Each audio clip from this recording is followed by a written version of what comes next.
Hindi ko malilimutan ang gabing iyon dahil nagsimula ang lahat sa isang katok na parang may kasamang sumpa. 9:00 na ng gabi noon. Katatapos ko lang magligpit ng mga sinulid, tela at gunting sa maliit kong mesa sa tabi ng bintana. Doon kasi ako gumagawa ng mga patahi at simpleng alterations para may pandagdag kami sa kita ni Edran. Maliit lang ang inuupahan naming bahay sa dulo ng isang makitid na eskinita sa San Jacinto, pero masaya na ako ron. May tagpi-tagping kurtina, may lumang electric fan na maingay umikot at may amoy pa ng bagong saing na kanin mula sa kalderong kakahango ko lang. Nasa banyo si Edra noon, naghihilumos matapos ang maghapong trabaho sa motor shop. Ako naman, nakaupo sa monoblock chair habang binibilang ang perang kinita ko sa pagpapaputol ng 3 damit at pagpapalit ng zipper ng 2 pantalon. Maliit lang pero sapat sa kuryente at kaunting ipon. Biglang may kumatok. Hindi ordinaryong katok. Malakas, mabigat, yung parang hindi naghihintay na pagbuksan mo kundi ipinapaalala lang sa'yo na naroon na sila. "Edran!" Tawag ko agad. Medyo mahina pero ramdam ko na ang pagbilis ng tibok ng dibdib ko. "May tao!" Narinig kong bumukas ang pinto ng banyo. Baka si Junel lang yan, hiram siguro ng charger. Pero nang muling kumatok, mas malakas, sinundan pa ng boses na matigas at sanay mag-utos, nanlamig ang mga palad ko. "Pulis po, pabukas ng pinto!" Napalingon si Edran sa akin. Pareho kaming natigilan. Para akong binuhusan ng malamig na tubig. "Pulis? Sa bahay namin? Anong kinalaman namin sa pulis?" Dahan-dahang lumapit si Edran sa pinto. "Sandali lang po." Pagkabukas niya, 2 lalaki ang bumungad, parehong nakauniporme. Sa likod nila, may ilang kapitbahay nang sumisilip sa mga bintana at tarangkahan. Ganun naman sa lugar namin, isang malakas na katok lang, parang buong barangay na ang nakamasid. "Magandang gabi," sabi ng mas matanda sa kanila. Malapad ang balikat, makapalang kilay at may boses na hindi agad mapagkakatiwalaan dahil sa sobrang formal. "Ako si Chief Inspector Nicasio Brava. Ikaw ba si Liris Valenia?" Parang may kumurot sa lalamunan ko. "Opo. Tatanungin ka lang namin tungkol sa isang reklamo." "Anong reklamo po?" Naninigingan kong tanong. Nag-abot siya ng maliit na papel. "May report na may nawawalang alahas at cash sa bahay ng biyanan mo. Itinuturo ka raw na huling naroon bago nawala ang mga gamit." Parang sumabog ang ulo ko sa narinig ko. "Ano po? Hindi totoo yan." Lumapit ako sa pinto pero pakiramdam ko nanginginig ang tuhod ko. Nakita kong medyo namumutla rin si Edran. "Sino pong nagreklamo?" tanong niya. "Si Selmira Vardelion Sarmiento." Hindi ako agad makapagsalita.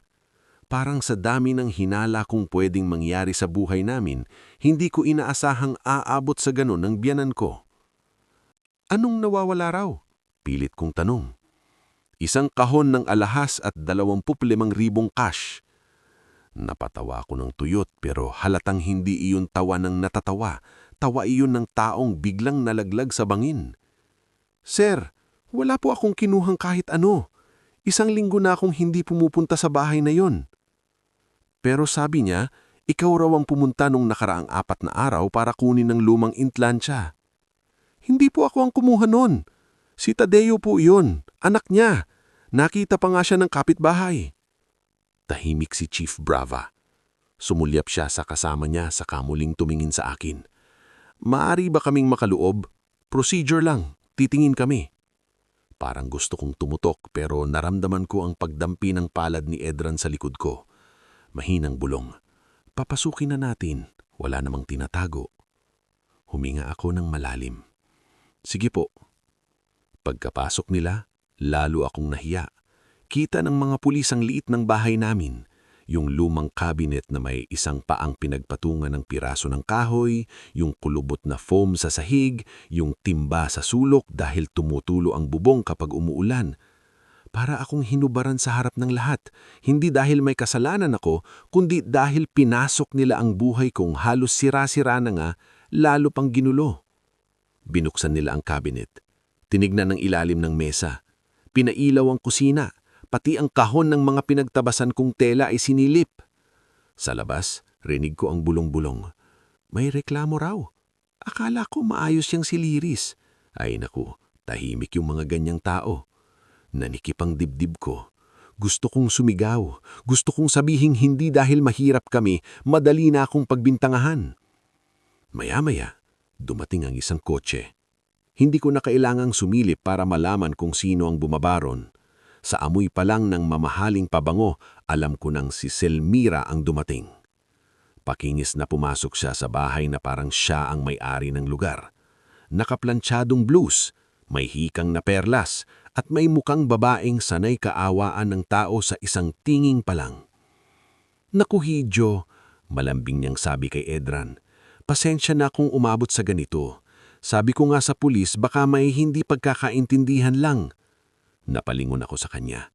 Hindi ko alam kung paano niya nagagawang magsalita ng ganoon kaamo habang ako ang itinuturo niyang magnanakaw. Kung hindi po kayo sigurado, bakit po kayo nagreklamo? Pinigilan ko ang paninginig ng boses ko. Nagkunwari siyang nagulat sa tono ko. Liris, huwag kang magalit. Natural naman na sabihin ko sa pulis kung sino ang huling pumasok sa bahay. Huling pumasok? Putol ko. 1 linggo na akong hindi pumupunta sa inyo. Di baka nakalimutan mo na? Sagot niya sabay kindit ng bahagya kay Edran na parang ako ang hysterical. Tumigas ang pangako. Kilala ko ang biyanan ko. Ganyan siya kapag may gustong ipamukha. Mahinhin sa harap ng iba pero may nakatagong lason sa bawat salita. Lumapit si Chief Brava. Ma'am Selmira, wala naman kaming nakitang ebidensya rito sa bahay. Ganun ba?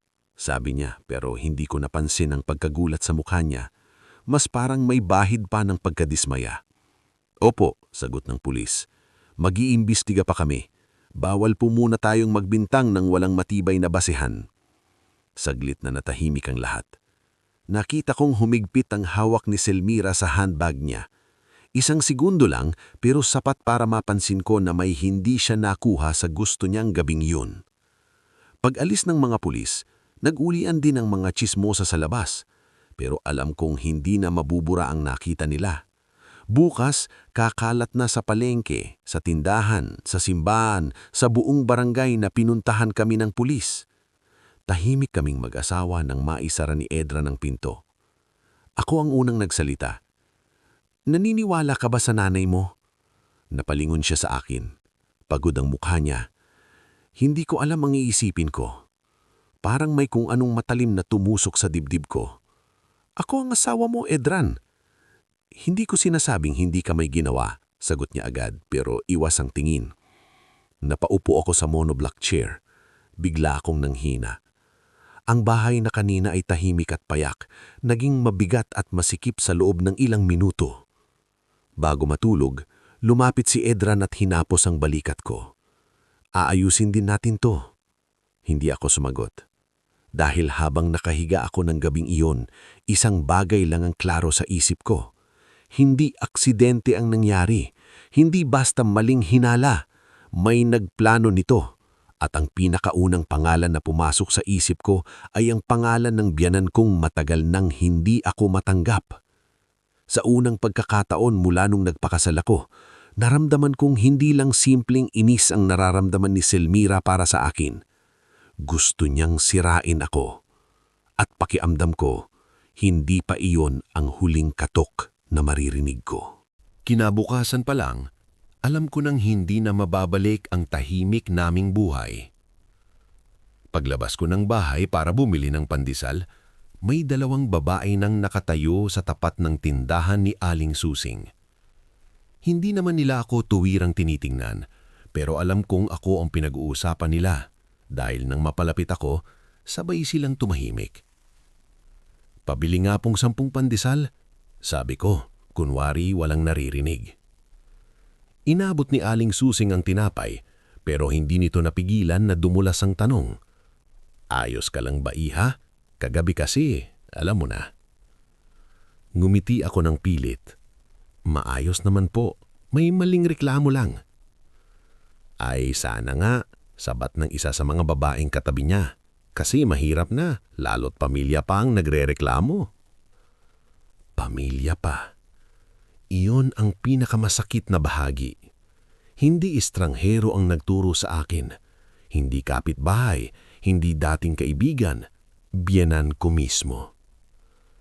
Pag-uwi ko, nadatnan kong nakaupo si Edran sa may pintuan, hinihimas ang batok niya.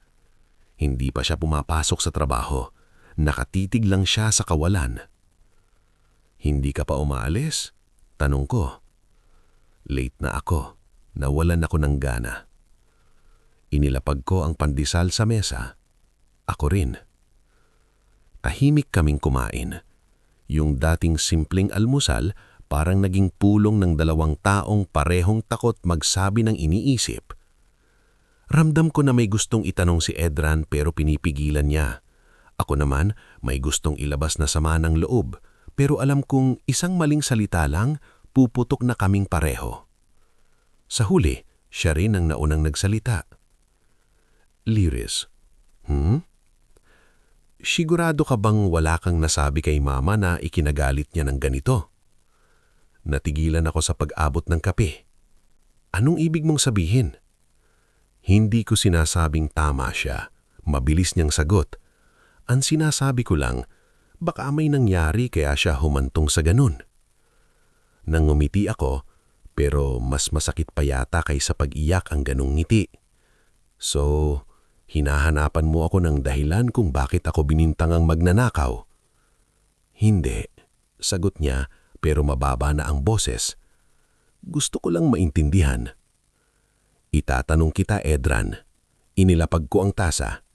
Nung kasal pa lang natin, sino ang nagsabing malas daw ako dahil anak ako ng mananahi? Hindi siya sumagot. Sino ang nagsabing hindi raw tatagal ang pagsasama natin dahil wala akong dugong pang-angat? Nanatili siyang tahimik.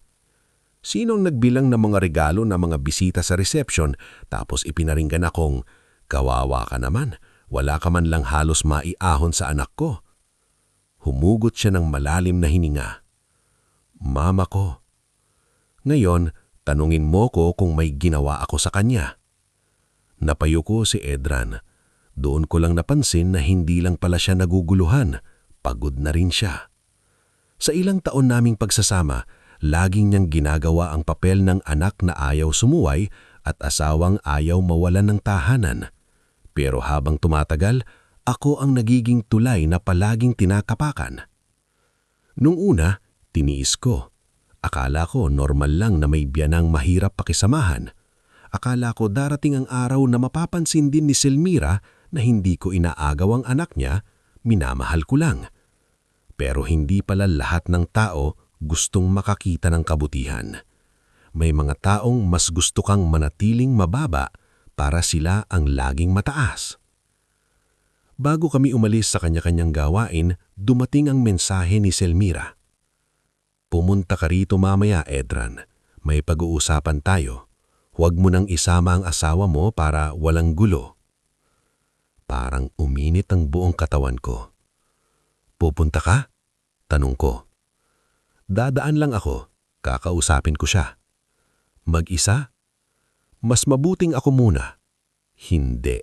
Marinim kong sabi. Kung may paratang siya sa akin, dapat sa harap ko siya sabihin. Liris, ayoko na muna ng gulo. Gulo? Napataas ang boses ko. Pinapapunta tayo ng pulis sa sarili nating bahay tapos ang iniisip mo pa rin ay huwag magalit ang nanay mo. Mabilis siyang tumayo. Ano bang gusto mong gawin ko? Talikuran ko siya? Hindi. Ang gusto ko, minsan man lang iparamdam mong asawa mo ako. Natigilan siya. Sa ilang segundo, walang gumalaw. Tanging ungol lang ng electric fan ang naririnig. Sa huli, kunin niya ang susi ng motor. Kakausapin ko siya. Pagbalik ko, mag-uusap tayo. Hindi ko siya pinigilan, pero habang papaalis siya, pakiramdam kong may dahan-dahang bumibigat sa pagitan naming mag-asawa. Makalipas ang 3 araw, nagsimula ang mas masahwal. May dalawa sana akong regular na suki sa pananahi, si Ma'am Virgie na nagpapa-adjust ng uniform ng mga agonya at si Aling Perla na palaging nagpapaputol ng saya. Parehong hindi dumating sa usapan naming schedule. Nang tanungin ko si Aling Perla sa kanto, alang-anit itong ngumiti. Pasensya ka na, iha. Dinala ko na lang sa iba. Bakit po? Ay, mas malapit kasi. Pero halatang hindi iyon ang dahilan. Alam kong takot siyang malink sa akin. Takot na baka totoo nga ang chismis. Pati si Ma'am Virgie, nang makasalubong ko sa palengke, umiwas ng tingin. Doon ko lalong naranasan ang kahihiyan. Hindi yung sigawan, hindi yung sampalan, kundi yung tahimik na paglayo ng tao sa iyo na parang may dumikang nakakahawa. Pag-uwi ko ng hapon, nadatnan ko si Edran sa bahay. Maaga siyang umuwi. Nakaupo siya sa mesa, hawak ng cellphone at halatang may iniisip. Anong sabi ng mama mo? Malamig kong tanong. Hindi siya agad sumagot. Sabi niya may testigo raw. Sinong testigo? Hindi niya sinabi. May ebidensya ba? Wala raw sa hindi rito. Ibibigay na lang sa tamang oras. Natawa ko ng mapait. Tamang oras? Para saan? Para tuluyan akong ibaon. Napahawak siya sa sintido. Pwede bang huwag muna tayong magsigawan? Hindi ako sumisigaw. Pinapaliwanag ko ang nangyayari. Hindi mo ba nakikita? Unti-unti niya akong sinisira. Mabigat ang takahimikang sumunod. Tumingin siya sa akin. Sa kawakas ay nagsalita ng diretsyo. Lyris, may pagkakataon ba noon na may nahawakan kang gamit ni Mama? Yung pwedeng isipin niyang nawala? Parang huminto ang mundo ko sa narinig ko. Ilang segundo akong nakatitig lang sa kanya. Hindi dahil hindi ako makasagot, kundi dahil sa unang pagkakataon, malinaw kong naramdaman na may puwang sa isip niya kung saan kaya niyang isipin na baka totoo ang bintang sa akin. Uulitin ko, mahina kong sabi. Ako ba talaga ang tinatanong mo niyan? Gusto ko lang maging sigurado. Hinding-hindi ka magiging sigurado kung sa umpisa pa lang mas mabigat na sa iyo ang salita ng nanay mo kaysa salita ko. Umiling siya. Hindi ganon. Ganon na ganon. Hindi na siya sumagot. Nang gabing iyon, hindi kami sabay kumain. Nagluto ako ng munggo pero halos hindi ko nalasahan. Habang naghuhugas ako ng pinggan, bumalik sa isip ko ang lahat ng maliliit na hiya mula nang ikasal kami. Noong unang Pasko naming mag-asawa, ipinakilala ako ni Selmira sa isang bisita na asawa ng anak ko na mahilig manahit. Hindi niya man lang ginamit ang pangalan ko. Noong nagkatrangkaso ako at hindi ako nakadalaw sa bahay nila, sinabi niyang, buti nga, bawas abala. Noong nagpayo ako kay Edran na bumukod para matutong mag-ipon, sinabi niyang kinokontrol ko raw ang anak niya. Lahat ng iyon, tiniis ko dahil akala ko panahon lang ang kailangan. Pero ngayon, malinaw na sa akin na may mga taong hindi naghihintay ng dahilan para kamuhiin ka. Gumagawa silang dahilan. Bandang 10:00 ng gabi, nakahiga na ako pero gising pa rin ako. Narinig kong may pumasok na mensahe sa cellphone ni Edran. Nasa kusina siya noon. Maya-maya, bumalik siya sa kwarto. Mukhang lalong mabigat. Sino yun? Tanong ko. Si Tadeo. Ano sabi? Nagatubili siya. May kausap daw si Mama sa munisipyo. Baka raw lumaki pa ang kaso kapag hindi tayo nakipag-ayos. Napabangon ako. Nakipag-ayos? Ibig sabihin gusto niyang umamin ako sa kasalanang hindi ko ginawa? Hindi ko alam. Edran, buksan mo ang mata mo. Naningililid na ang luha ko pero pinigilan ko. Hindi ito simpleng away pamilya. Tinatakot nila tayo. Umupo siya sa gilid ng kama. Kung totoo man yan, bakit? Napatingin ako sa kisami. Ilang araw ko nang tinatanong sa sarili ko yun. At sa kaibuturan ko, alam kong hindi lang galit ang dahilan ni Selmira. May mas malalim, mas matagal, mas maitim. Dahil ayaw niya sa akin at dahil gusto pa rin niyang kontrolin ka. Hindi naman siguro aabot si Mama sa ganyan. Hindi ko na napigilang humarap sa kanya. Nagawa na niya. Hindi na siya sumagot. Sa gabing iyon, doon nagsimulang mabuo sa isip ko ang isang masakit na katotohanan. Ang laban ko ay hindi lang laban sa biyanan kong mapagmataas. Laban din ito sa pagkasira ng tiwala sa loob ng sariling bahay. At habang nakahiga ako, gising pa rin, nangako ako sa sarili ko ng isang bagay. Hindi ako iiyak ng matagal. Magsisimula akong magmasdan. Dahil pakiramdam ko, hindi pa tapos ang unang patibong. At kapag hindi ako kumilos, baka pati pangalan ko, trabaho ko, at pagsasama namin ni Edran ay tuluyan nang mawala sa akin. Lumipas sa mga buwan pero hindi humupa ang lason na iniwan ng gabing pinuntahan kami ng pulis. Kung tutuusin, wala namang kasong naisumpa agad. Wala ring nakitang ebidensya sa bahay namin. Pero sapat na pala sa baryo ang isang hinala para dumikit sa pangalan mo na parang mantsang hindi maalis. Kahit anong sipag mong magpaliwanag, may mga taong mas gustong paniwalaan ng tsismis dahil mas masarap iyong ikwento kesa katotohanan. Ipinagpatuloy ko ang pananahi ko kahit kaunti na lang ang nagpapagawa. Natuto akong tumanggap ng mga maliliit na trabaho mula sa karatigbayan para hindi gaanong alam ng mga tao rito na ako ang tatahian. Minsan pinapadala na lang sa pamamagitan ni Junel ang mga damit. Tahimik lang si Junel, kapitbahay naming binata na palaging may dalang kahon ng tools dahil sideline niya ang pagkukumpuni ng gripo at ilaw. Hindi siya mahilig makisawsaw pero marunong siyang makiramdam. Si Edran naman naging mas tahimik. Hindi na kami palaging nag-aaway pero hindi ibig sabihin noon ay maayos na kami. Minsan mas masakit ang katahimikan kaysa sigawan. Kumakain kaming sabay pero parang pareho kaming may sariling iniisip. Natutulog kaming magkatabi pero may layo. Isang hapon, habang inaayos ko ang laya-laya ng isang bestida, biglang dumating ang barangay tanod. "Liris Valenya?" tanong niya. "Opo." "Pinapatawag ka bukas sa barangay. May concern lang daw."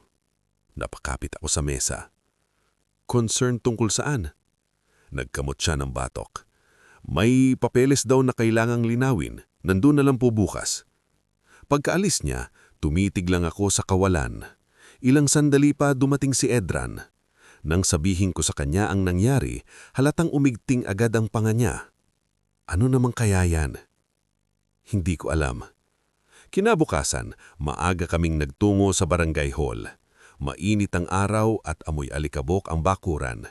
Sa loob, nadangdanan ko ang sekretarya, ang barangay captain at isang lalaking hindi ko kilala na may dalang brown envelope. Nakaupo rin sa isang tabi si Tadeo, naka-cross arms, parang nanonood lang ng palabas.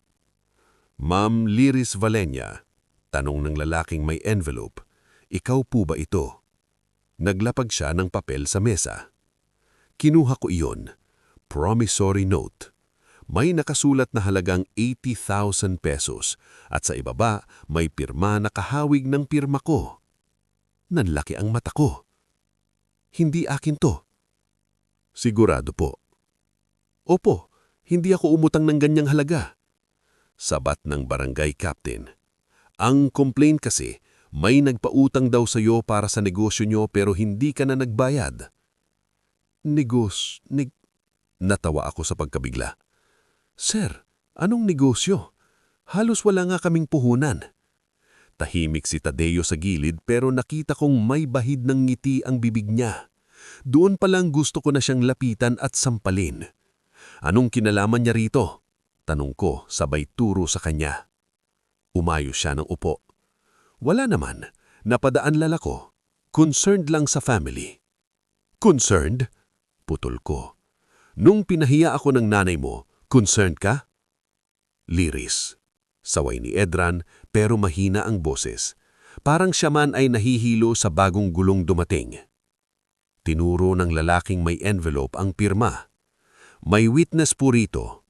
Nakalagay na present si Guy Tadeo Sarmiento nung pinirmahan ito." Napalingon kaming lahat kay Tadeo. Hindi ko maalala lahat Pero parang oo, may pinirmahan siya noon. Sabi ko nga kay mama, baka nakalimutan lang. Gusto kong masuka sa sobrang galit. Tadeo, kasinungalingan yan. Kailan pa ako umutang sa harap mo? Eh di, patunayan mong hindi. Natahimik ako. Hindi dahil wala akong sasabihin, kundi dahil doon ko unang naranasan ang totoong bigat ng isang plinadong bitag. Iba pala kapag galit lang ang tao sa'yo, pero mas nakakatakot kapag naghanda na siya ng mga papel, pangalan at testigo para gawing totoo ang kasinungalingan. Paglabas namin ng barangay hall, humahangos na ako sa galit. Kita mo na, sabi ko kay Edran, kita mo na kung paano sila kumikilos? Hindi ko intindihin kung saan galing yan. Pero naniniwala ka ba sa akin? Natigilan siya. Oo. Buo. Hindi siya nakasagot agad at sa pag-aatubili niyang iyon para na rin akong sinagot. Nang gabing iyon, umulan ng malakas. Habang nakatayo ako sa may bintana, tinatanawang tubig na bumabagsak sa bubong ng kapitbahay, pakiramdam ko na uupos na ako sa loob. Hindi ko alam kung paano ko lalabanan ng mga papel na hindi naman pinirmahan, ang mga testigong binabayaran o sinusulsulan, at isang pamilyang handang itulak ako sa putik para manatili ang kapangyarihan nila. Kinabukasan, may kumatok sa likod bahay. Si Junel. May dala siyang maliit na plastik na may pandesal at 3 pirasong saging. Pasalubong, sabi niya. Baka hindi ka pa nag-aalmusal. Salamat. Pasok ka. Umiling siya. Dito na lang, may sasabihin ako. Kinabahan ako sa tono niya. Lumabas ako at sinara ang pinto sa likod ko. Ayokong makialam pero ilang beses ko nang nakikita si Tadeo nitong mga nakaraang buwan. Eh ano naman? Nakikipagkita siya sa isang taga-munisipyo. Minsan sa tapat ng water refilling station, minsan sa karinderya sa highway. Tumigil siya sandali, parang tinitimbang kung itutuloy pa niya o hindi. Tapos, tanong ko, may inabot siyang sobre minsan. Parang kumabog ang dibdib ko. Sigurado ka? Oo, hindi ko naman alam kung ano yun pero kakaiba ang kilos nila. Tapos isang beses, narinig ko pa siyang sabihin na siguraduhin na lalabas na legal ang papel. Napahawak ako sa poste ng bubong. Bakit ngayon mo lang sinabi? Kasi ayokong madamay. Diretsyon sagot niya. Pero kagabi, nakita ko kung paano katignan ng mga tao sa kanto. Parang may hatol ka na kahit wala pa namang napapatunayan. Hindi ko alam kung iiyakan o matutuwa na may isang taong hindi agad naniniwala sa kwento ng mga Sarmiento. Junel, salamat. Teka. May isa pa. Bumaba ang boses niya. Nung isang linggo, dumaan ako sa bahay ng biyanan mo para kumpunihin ang ilaw sa likod. Narinig ko si Tadeo at si mama niya. Hindi buo pero may nasagap akong salita. Ano? Kapag bumigay si Liris, susunod na ang lupa. Iyon ang narinig ko. Napatingin ako sa kanya. Anong lupa? Hindi ko alam. Umiling siya. Pero mukhang hindi lang ikaw ang target nila. Pagkaalis ni Junel, matagal akong nakaupo sa harap ng makinang pananahi. Hindi ko namamalayan na 1 oras na pala akong nakatitig lang sa karayom. May lupa. Anong lupa? Wala naman akong alam sa anumang ari-arian ng pamilya ni Edran. O baka iyon ang punto. May mga bagay na matagal nang itinatago sa akin dahil hindi nila itinuturing na tunay na bahagi ng pamilya. Nang gabing uwi si Edran, sinabi ko sa kanya ang lahat. Tingin mo totoo? Tanong niya, halatang hindi mapakali. Tingin ko hindi lang ito tungkol sa paghamak sa akin. May mas malaki silang gustong gawin at ginagamit nila ako para mawalan tayo ng paninindigan. Napaupo siya at napahawak sa noo. Pagod na ako. Ako rin, pero hindi pwedeng puro pagod na lang. Kailangan na nating gumalaw. Tumingin siya sa akin. Sa unang pagkakataon sa mahabang panahon, hindi ako natulog na umiiyak sa puso. Natulog akong gising ang isip. Dahil malinaw na sa akin, ang unang reklamo ay panimula lang. Ang promissory note ang pangalawang bitag. At kung hindi ko tututukan ang bawat kilos nila, darating ang araw na hindi lang pangalan ko ang mawawala sa akin. Pati buhay na matagal kong pinaghirapang buuin. Mula nang kausapin ako ni Junel tungkol sa sobrang iniabot ni Tadeo at sa naririnig niyang salitang lupa, hindi na ako mapakali. Hindi na sapat ang kutob, hindi na sapat ang sama ng loob. Kailangan ko nang makita mismo kung hanggang saan ang kayang gawin ng biyanan ko para tuluyan akong ilugmok. Pero ang pinakamahirap sa lahat, kailangan kong gawin yon habang nagpapanggap na mahina. Iyon ang una kong natutunan sa mga linggong sumunod. Kapag alam ng kaaway mong lumalaban, mas nag-iingat siya. Pero kapag akala niyang nadudurog ka na, doon siya nagkakamali. Kaya nang minsang nag-text si Selmira kay Edran na kunin daw namin ng ilang lumang papeles sa kabinet ng yumaong asama niya dahil may aasikasuhin daw siyang transfer tax. Ako mismo ang nagsabi kay Edran na ako na lang ang dadaan. "Sigurado ka?" tanong niya habang nagsusuot ng damit pang trabaho. "Baka ano na naman ang gawin ni Mama?" "Mas mabuti nang ako ang pumunta kaysa ikaw. Kapag ikaw kasi, madali kang napapaikot." Napabuntong hininga siya. "Masakit ka magsalita minsan. Mas masakit ang ginagawa nila." Hindi na siya kumontra. Sa totoo lang, nitong mga nakaraang buwan, pakiramdam ko unti-unti na rin niyang nakikita ang linaw ng sitwasyon pero hindi pa niya kayang aminin ng buo sa sarili niya. Sanay kasi siyang isipin na may paliwanag pa ang lahat ng kalabisan ng ina niya. Ako naman, matagal nang nauubusan ng pasensya sa mga paliwanag na wala namang bunga. Tanghaling tapat nang nakarating ako sa bahay ni Selmira. Malaki pa rin ang dating nito kahit ilang taon na. Malapad ang gate, makintab ang tile sa garahe, at kahit may luma ng bahagi ang bubong, halatang pilit pa ring pinapanatiling elegante ang itsura. Ito ang uri ng bahay na gustong magmukhang marangal kahit ang laman ay puro pagkokontrol at sumbat. Si Isel ang nangbukas ng pinto. Pamangkin siya ni Selmira, anak ng kapatid nitong maagang namatay. Doon na rin lumaki sa poder niya. Tahimik na babae si Isel, maputla, laging parang kulang sa tulog at halos hindi tumitingin ng direkto sa mata ng kausap.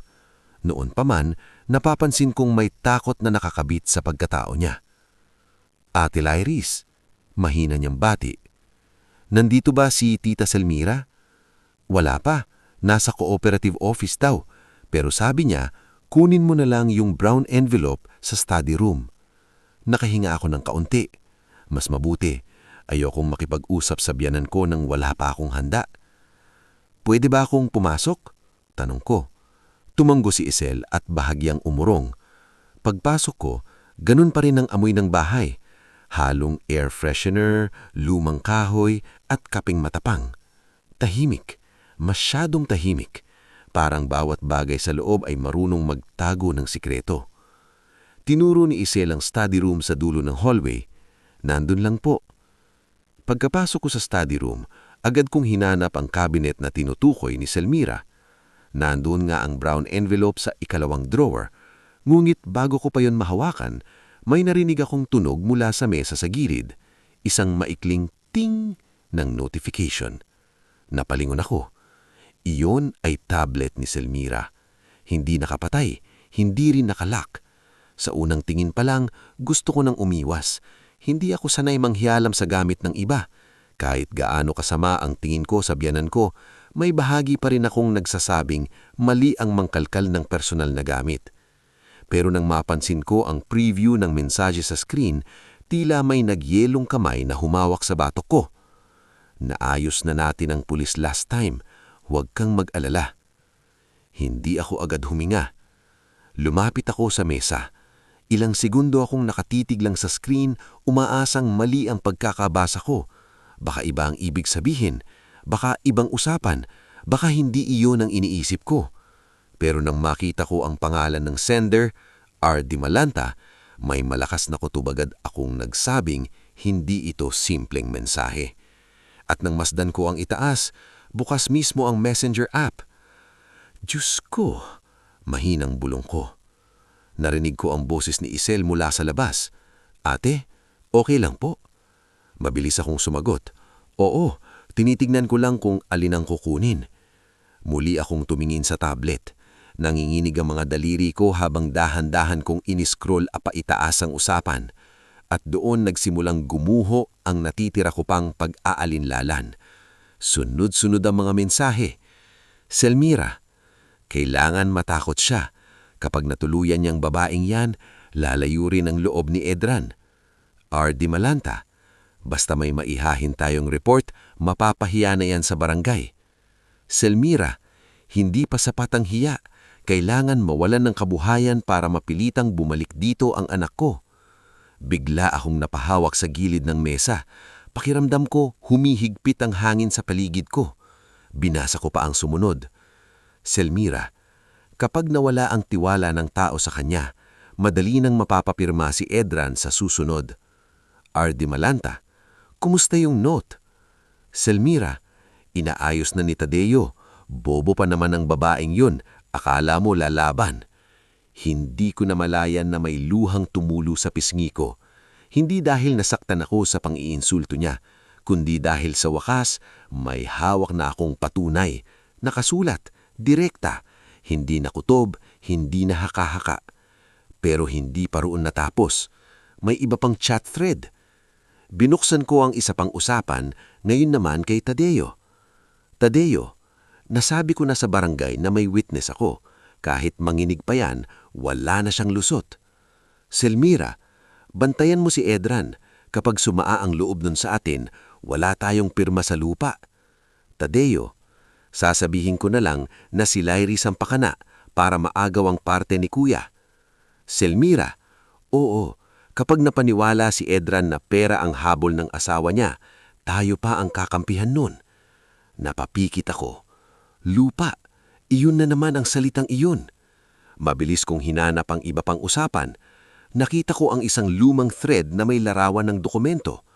Pag-zoom ko, halos hindi ako makahinga. Pangalan noon ng yumaong asawa ni Selmira at sa ibabang bahagi may nakalagay na lot number at pamilyar na apelyido.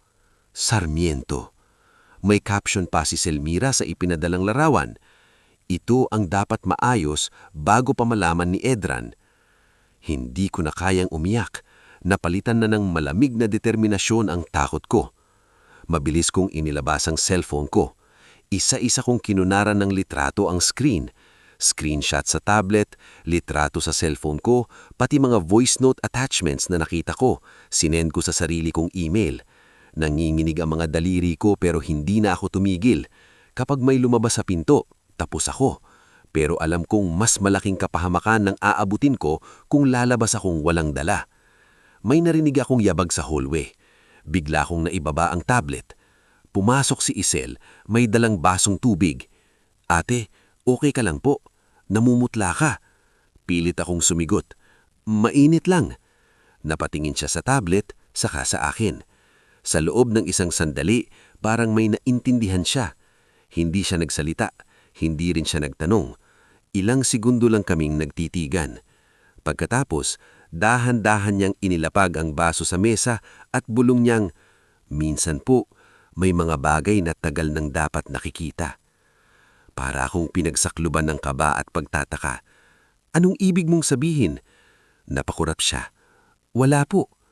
Pero bago siya lumabas, may mahina siyang inidagdag na halos hindi ko narinig.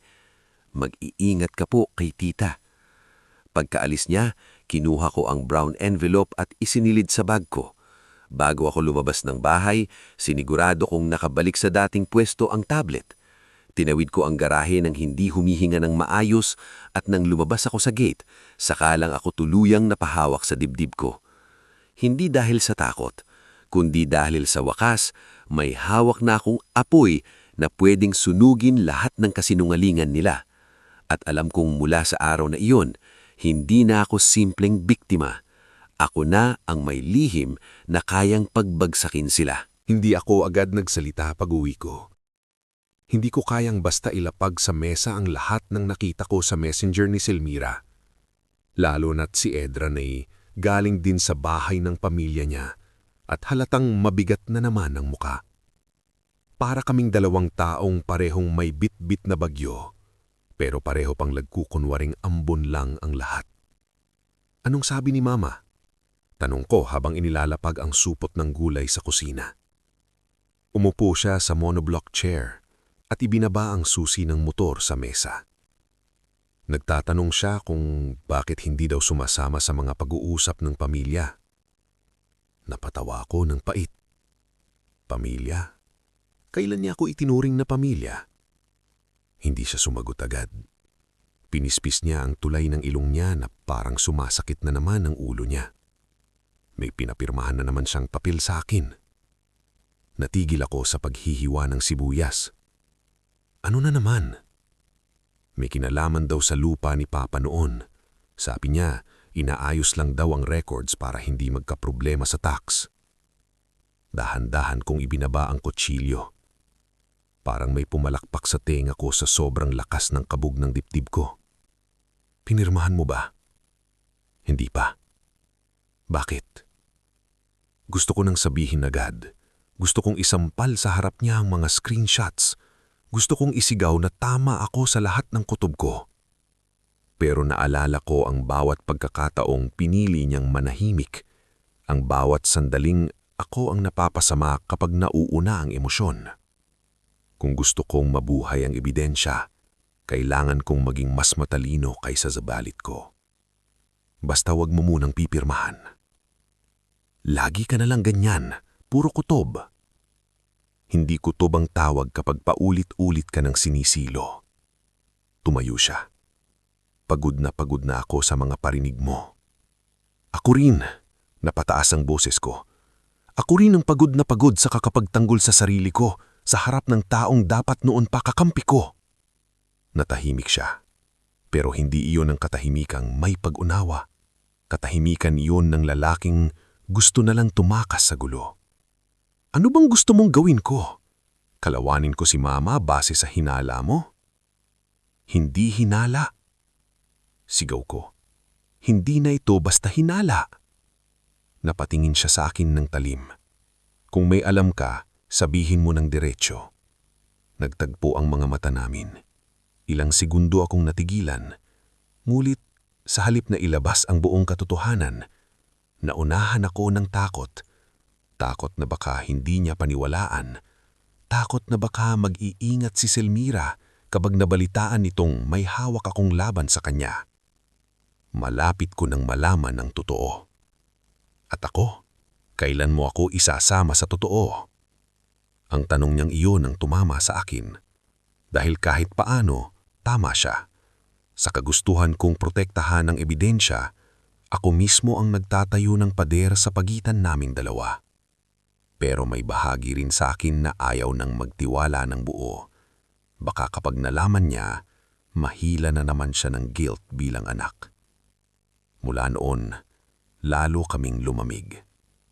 Hindi kami naghihiwalay ng formal, pero pakiramdam ko, unti-unti nang nadudurog ang pagsasama namin sa maliliit na puwang, sa hindi pagtingin sa mata, sa pag-iwas sa usapan, sa pagtulog na nakatalikod sa isa't isa. At parang naramdaman yon ni Selmira dahil mas lalo siyang naging agresibo.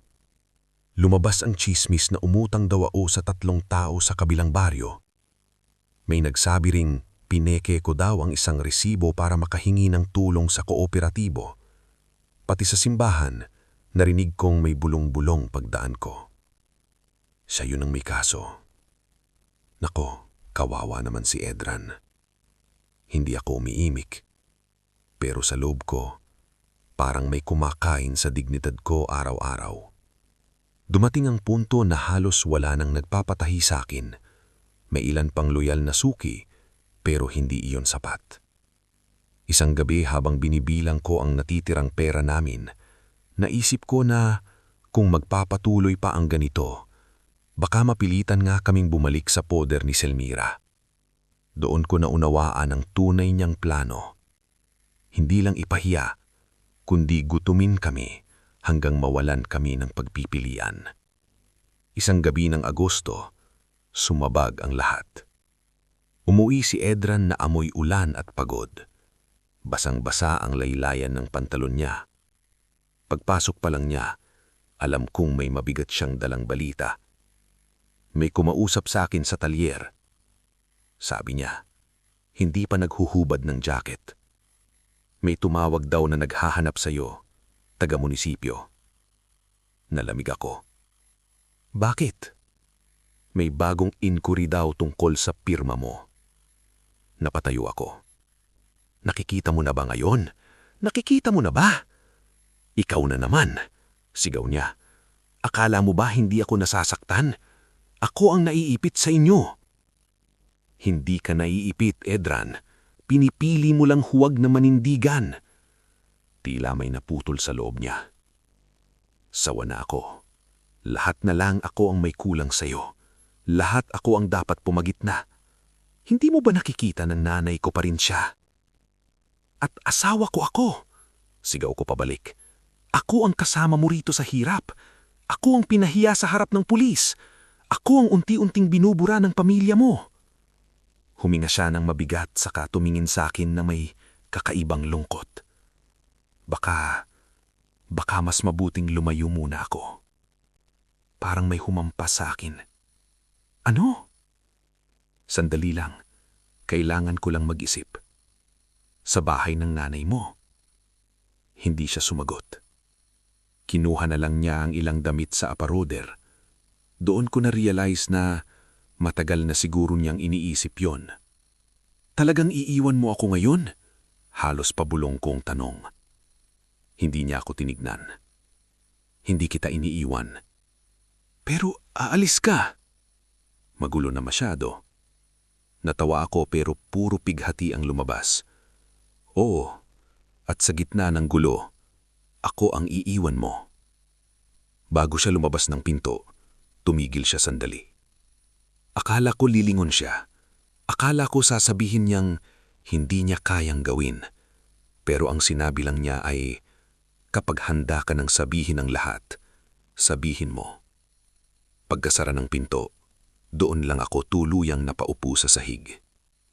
Hindi ako umiyak agad. Matagal akong nakaupo lang sa malamig na tiles, nakatitig sa bahagi ng pader na tinamaan ng ilaw mula sa poste sa labas. Parang hindi ko maramdaman ang katawan ko. Ilang buwan akong lumalaban sa mga patibong ng biyanan ko. Pero noong gabing iyon, ibang uri ng sakit ang dumating. Yung sakit na hindi gawa ng kaaway, kundi ng taong inaasahan mong sasalo sa iyo kapag mahuhulog ka. Makalipas ang 1 linggo, tuluyan na akong nanghina sa bahay na yon. Hindi dahil sa wala akong kayang gawin, kundi dahil bawat sulok ay may alaala ng paghihintay. Kaya nang alukin ako ni Aling Belen ng isang kakilala ng dati kong suki ng pansamantalang trabaho sa alterations shop sa kalapit bayan ng Santor, tinanggap ko. Araw-araw akong bumibiyahe ng maaga, tumatawid ng palengke, sumasakay ng jeep, at umuuwi ng pagod na pagod pero may kaunting perang hawak na malinis at pinaghirapan. Sa shop na iyon, hindi sila ko kinilala bilang manugang ni Selmira. Kinilala nila akong babaeng mabilis magtabas ng tela at malinis manahi ng laylayan.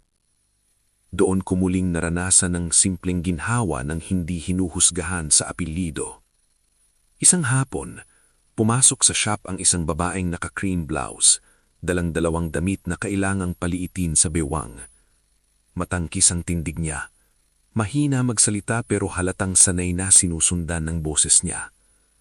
Nang makausap ko taman siya tungkol sa sukat at tahi, matagal siyang tinignan ako. Ang linis ng gawa mo. Salamat po. Matagal ka na bang mananahi? Halos buong buhay ko na po. Numiti siya ng bahagya. Magaling. Ako si Maureen Salcedra. Hindi ko pa alam noon, pero ang simpleng pagpapakilalang iyon, ang simula ng mas matibay kong pagtayo. Dahil sa unang pagkakataon matapos akong iwanan ni Edran sa gitna ng unos, may dumating na taong hindi ako tinignan bilang kawawa, kundi bilang babaeng maaari pang lumaban. Mula na makilala ko si Maureen Salcedra sa alterations shop, may kakaibang pakiramdam na bumalik sa akin. Hindi pa pag-asa, pero parang direksyong matagal kong hinahanap. Hindi ko pa alam noon na abogado pala siya. Akala ko ordinaryong customer lang na mahusay manamit at mahinhing pananalita. Ngulit makalipas ang ilang balik niya sa shop, napansin kong hindi siya tulad ng ibang nagpapagawa. Hindi siya bara-bara magsalita. Hindi rin siya mausisa sa paraang tsismosa. Kapag nagtatanong siya, parang inuunawa muna niya kung kaya ko bang sagutin. Isang hapon, dinala niya ang isang navy blue na blazer na kailagang sikipan sa balikat. Ako lang at siya ang nasa shop dahil umuwi muna si Aling Belen para sunduin ang apo. Habang sinusukat ko ang tahi, napansin niya siguro ang nangingitim kong ilalim ng mata. Hindi ka natutulog ng maayos, sabi niya. Napangiti ako ng pilit. Halata po ba? Sa mata ng taong sanay tumingin sa pagod ng iba, oo. Natigilan ako. Doktor po ba kayo? Bagya siyang natawa. Abogada. Parang may maliit na kampanang tumunog sa isip ko. Hindi dahil may biglang solusyon, kung hindi dahil sa unang pagkakataon. May taong nasa harap ko na baka kayang umintindi sa gulong matagal ko nang kinukuyong mag-isa. Bakit? Tanong niya. May problema ka ba? Sa totoo lang, ayokong magsalita. Ilang buwan na akong inuubos ng pagiging ingat. Pero marahil dala ng pagod o dala ng matagal ng pagkasakal, bigla na lang nasabing, may mga papel na ginagamit laban sa akin at may mga taong gustong sirain ang pangalan ko. Hindi agad siya nagsalita. Tinitigan lang niya akong ng diretsyo, hindi mapanghusga, hindi maaawain tingin. Yung tipong hinihintay kang tapusin ang sarili mong lakas ng loob. Kaya mo bang ikwento? Mahinahon niyang tanong. At doon ko ibinuhos. Hindi lahat pero sapat na para makita niya ang hugis ng problema. Ang gabing kumatok ang pulis, ang promissory note na hindi ko pinirmahan, ang chismis na unti-unting pumatay sa kabuhayan ko, ang paglayo ni Edran, at higit sa lahat, ang mga mensaheng nakita ko sa messenger ni Selmira. Pagbanggit ko ron, umayos siyang umupo. May kopya ka? Tumanggo ako. May pictures ako. Sinend ko rin sa email ko para hindi mawala. May original device access ka pa ba? Wala na po, pero malinaw ang kuha ko. May date and time stamps? Opo. Huminga siya ng malalim at sandaling napatingin sa bintana ng shop. Pagkatapos, muli niya akong hinarap. Makinig ka sa akin, Liris. Huwag kang magwawala. Huwag kang magpapahalata. Huwag mo ring isusumbat agad sa asawa mo o sa biyanan mo na may alam ka. Napakurap ako. Bakit po? Dahil ang may pakana, kapag naramdaman niyang may hawak kang baraha, magtatago ng ebidensya. Ang gusto natin, mas marami pa silang magawang pagkakamali. Napatanggo ako. Eksakto iyon sa kutob ko, pero iba ang pakiramdam kapag may taong sanay sa laban ang nagsasabi. May laban ba ako? Halos pabulong. Diretso siyang sumagot. Meron, pero hindi ito laban ng iyak. Laban ito ng tiyaga, dokumento at timing. Sa mga sumunod na linggo, nagsimula ang mas tahimik pero mas malalim kong pakikibaka. Tuwing day off ko sa shop, palihimik akong pumupunta sa munisipyo para sumilip sa mga public records na may kinalaman sa mga lupaing pag-aari noon ng pamilya ni Edran. Hindi ako agad marunong kung paano maghanap, pero tinuruan ako ni Maureen kung anong mga dokumento ang dapat tandaan. Tax declaration, transfer certificate titles, estate papers, at mga affidavits. Unti-unti kong natututunan na ang mundo pala ng papel ay parang gubat. Kapag hindi mo alam ang hinahanap mo, maliligaw ka talaga. Minsan halos wala akong makuha. Minsan naman ay parang may mga maliliit na pirasong kusa nang lumalapit sa akin. Isang araw, sa lumang filing section ng munisipyo, may nakita akong kopya ng dokumento na may pamilyar na pangalan. Pangalan ng yumakang ama ni Edran. Ngunit ang pirma sa ibaba ay mukhang hindi normal. Hindi ako eksperto pero sapat ang pagkakahiwatig nito sa promissory note na ipinakita sa akin noon para makaramdam ng pangamba. Inuwi ko ang detalye at ipinakita kay Maureen. Tingnan mo ito, sabi niya. Itinatapat ang dalawang kopya. Hindi pa ito final proof pero may pattern. Peking pirma? Posible. At kung may pattern, ibig sabihin hindi isang beses lang itong ginawa. Doon ko lalong unawaan na hindi simpleng panggigipit ang ginagawa ni Selmira. Para itong matagal ng operasyon sa loob ng pamilya nila. At marahil ako lang ang unang naging sagabal kaya ako ang una nilang pinatahimik. Lumipas pa ang ilang buwan. Sa panahong iyon, hindi pa rin kami ayos ni Edran. Paminsan-minsan ay nagte-text siya, nangangamusta, nagtatanong kung may kailangan ako. Hindi malamig pero hindi rin tulad ng dati. Para kaming dalawang taong parehong may panghihinayang pero hindi alam kung saan magsisimula. Hindi ko pa rin sinasabi sa kanya ang lahat. Hindi dahil gusto kong ilayo siya, kung hindi dahil gusto kong pagharap ko sa kanya ang katotohanan, hindi na ito mabubuwag ng baka at paano kung hindi. Isang maulang hapon, habang nagkakape kami ni Maureen sa maliit na karinderyang malapit sa terminal, bigla siyang sinabing, "May isa ka pang pwedeng lapitan." "Sino po?" "May iba ka bang kakampi sa bahay ng biyanan mo? Kahit isa lang na tahimik pero maraming nakikita?" Napaisip ako. Pagkatapos, isang pangalan ang agad na pumasok sa isip ko. "Si Yasel." "Yung pamangkin?" "Opo." Tahimik siya, parang laging takot. Pero nung araw na nakita ko ang messenger ni Selmira, parang may gusto siyang sabihin. Nag-angat ng kilay si Maureen. Kung ganun, posibleng marami siyang alam. Pero paano ko siya lalapitan? Baka isumbong ako. Huwag kang lalapitan na parang nanghihingi ka ng testigo. Lapitan mo bilang taong marunong ding matakot. Tumimo sa akin ang linyang iyon. Makalipas ang 2 linggo, nagkaroon ako ng dahilan para pumunta ulit sa bahay ni Selmira. May iniwan daw si Edran na lumang toolbox doon at ako raw ang kukuna. Sa totoo lang, alam kong dahilan lang yon ni Selmira para ipakitang parang normal pa ring utusan ang manugang na matagal na niyang winasak. Pero tinanggap ko. Pakiramdam ko panahon na ring tignan kung tama ang kutob ko kay Yasel. Yasel nga ang nadatnan ko roon. Nagdidilig siya ng mga paso sa likod bahay. Suot nung kupas na house dress at tsinelas na halos pudpud na. Nung nakita niya ako, nagulat siya ng bahagya. "Ate Liris." "Hi, kukunin ko lang daw si toolbox." Tumanggo siya, pero bago pa ako makapasok, napansin kong nanginginig ng bahagya ang kamay niya habang hawak ang tabo. "Okay ka ba?" tanong ko. Pumiling siyang sa akin saka bilis ding umiwas. "Okay lang po." Hindi ako gumalaw.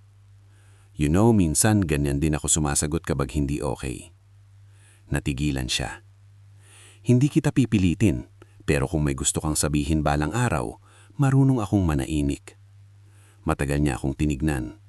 Sa unang pagkakataon, hindi lang takot ang nakita ko sa mga mata niya. May haluri itong pagod at marahil pagnanais na may makaalam din sa bigat na matagal na niyang pasan. Mahina siyang nagsalita. "Hindi lahat ng nasa bahay na ito, kusang nananahimik." Nanikip ang dibdib ko. "Anong ibig mong sabihin?" Napatingin siya sa loob ng bahay para tiyaking walang nakakarinig. Pagkatapos ay lumapit siya ng bahagya.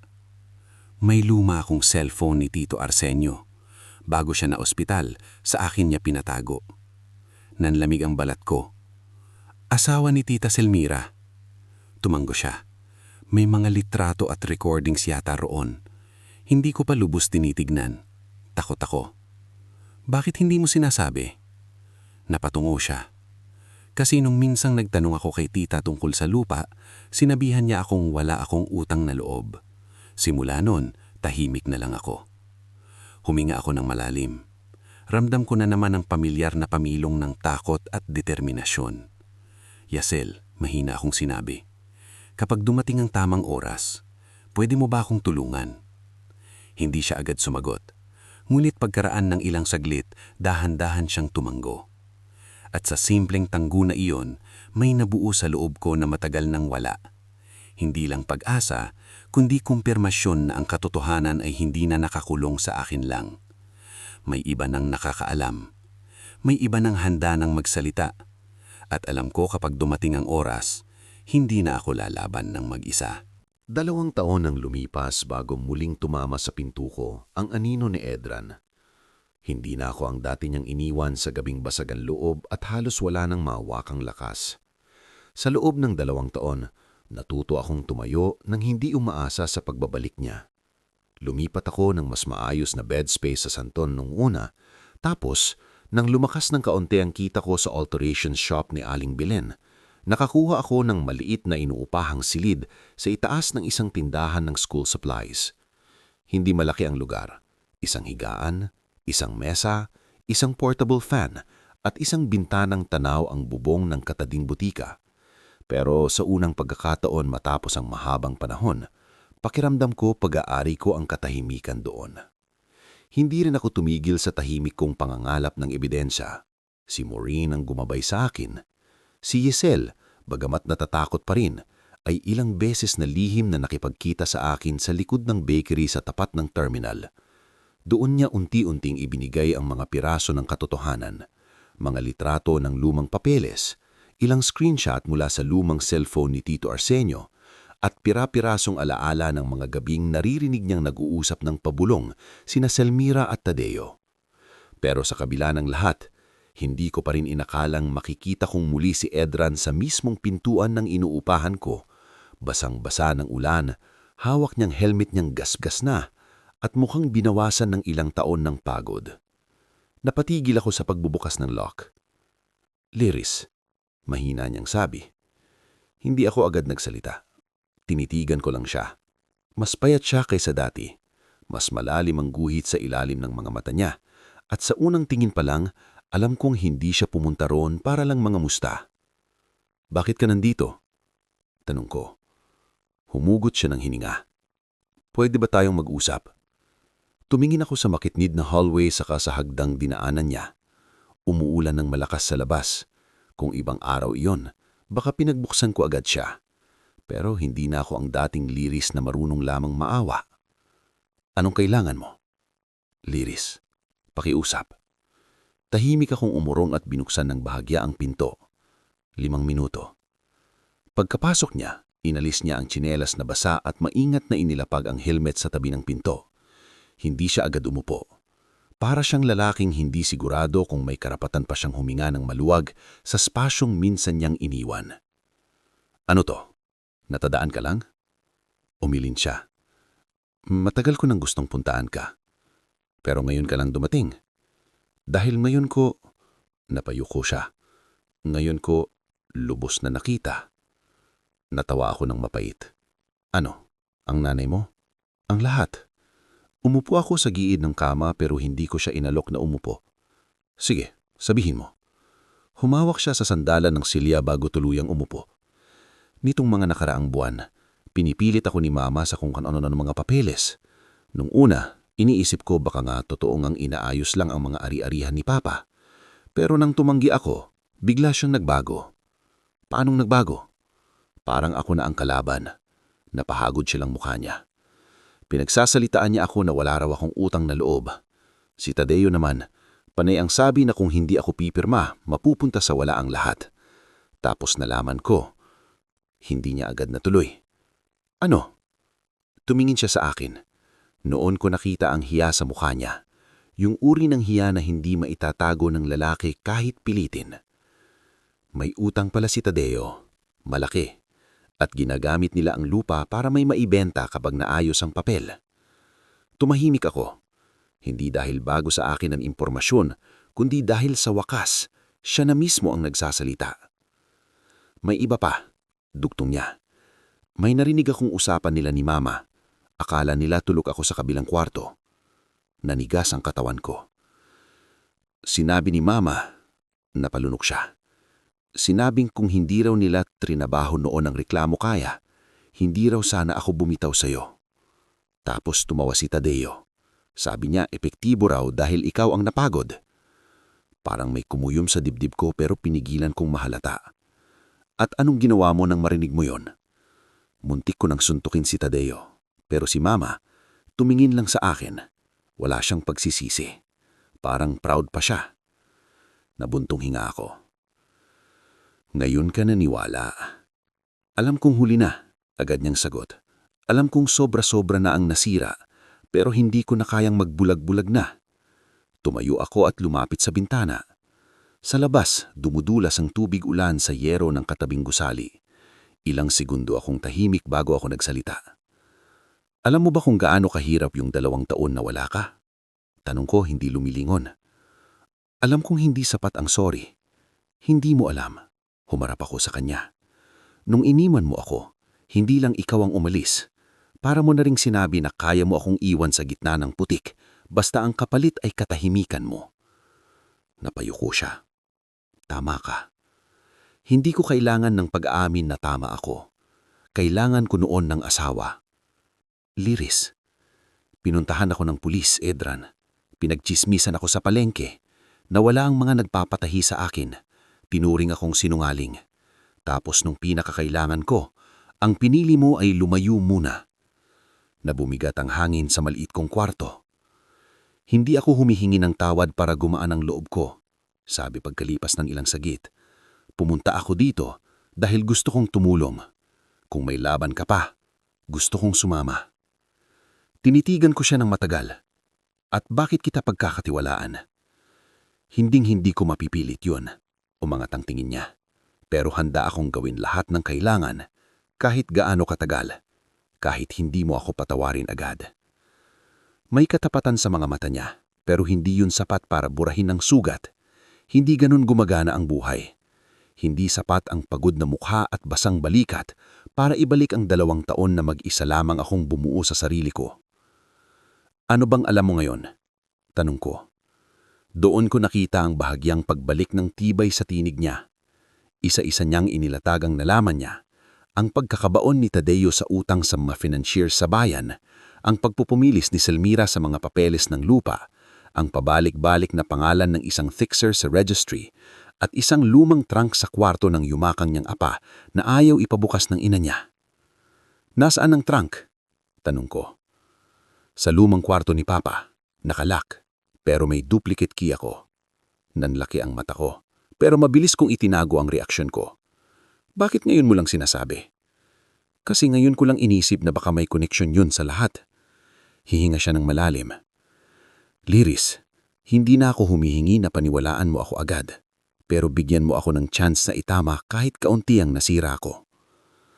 Tahimik kaming nagkatitigan. Pagkatapos ng mahabang sandali, dahan-dahan akong umupo ulit. Makinig ka.